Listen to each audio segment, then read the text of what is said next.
સમાચારની શરૂઆત કરીએ તો મહત્વપૂર્ણ સમાચાર સામે આવી રહ્યા છે। મહત્વપૂર્ણ સમાચાર હાલ સામે આવી રહ્યા છે। કોંગ્રેસના ધારાસભ્ય રાજીનામું નહીં આપે।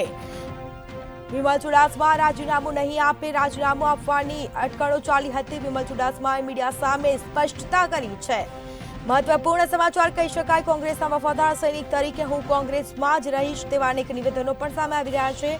બીજેપીના લોભ લાલચમાં હું નહીં આવું તેવું વિમલ ચુડાસમાએ કહ્યું છે। તો મહત્વપૂર્ણ સમાચાર કહી શકાય। કોંગ્રેસના ધારાસભ્ય રાજીનામું નહીં આપે। વિમલ ચુડાસમા રાજીનામું આપશે નહીં તેવી રાજીનામું આપવાની અટકળો ચાલી હતી। વિમલ ચુડાસમાએ મીડિયા સામે સ્પષ્ટ કર્યું છે।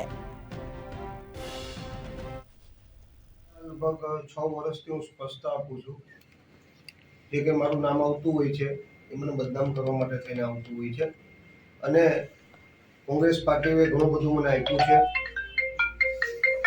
ધારાસભ્યની ટિકિટ આપી છે। મેં મારી રાજનીતિની શરૂઆત 22 વર્ષની ઉંમરે કોંગ્રેસ પાર્ટીથી શરૂઆત કરી છે અને કોંગ્રેસ પાર્ટીના અમે સૈનિક છે। બધી પાર્ટીનો ઉપર નીચે સમય તો આવતો રહેતો હોય છે।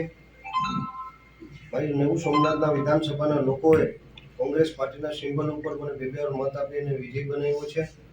એટલે અમે કોંગ્રેસ પાર્ટીના વફાદાર સૈનિક છે। આ તો મારું નામ જે આવી રહ્યું છે ખોટી રીતે મને બદનામ કરવાની કોશિશ કરી રહ્યા છે। હું કોંગ્રેસ પાર્ટીમાં છું અને હંમેશા માટે કોંગ્રેસ પાર્ટીમાં રહેવાનું છું। તમને કોઈ ઓફર કરાઈ છે? કોંગ્રેસ પાર્ટીના સૈનિક હોય વફાદાર હોય એમની પાસે કોઈને ઓફર કરવા આવવાની હિંમત પણ ન થાય કારણ કે ઓફર એવા લોકો પાસે થતા હોય કે જેનું મન અને જેનું હૃદય ડગમગતું હોય એવા લોકો પાસે ઓફર કરવા જતા હોય છે। જેનું મન અને જેનું હૃદય મજબૂત હોય છે એવા લોકો પાસે ઓફર કરવા પણ કોઈ ન આવે। પણ ક્યારે ભાજપ પ્રયાસ કર્યો છે? દબાવવાનો પ્રયાસ કર્યો? છોડી જાઓ તમે? પાર્ટી છે, રાજનીતિ છે, રાજનીતિમાં બધા પોતપોતાનું કામ કરતા હોય છે। અમે પ્રજાએ એક લોકસેવક તરીકે ચૂંટાઈને મોકલ્યા છે, એક ધારાસભ્ય તરીકે ચૂંટાઈને મોકલ્યા છે અને એક ધારાસભ્ય તરીકે મારા વિસ્તારના લોકોનું કામ કરવું એ મારી ફરજ છે। ઓકે।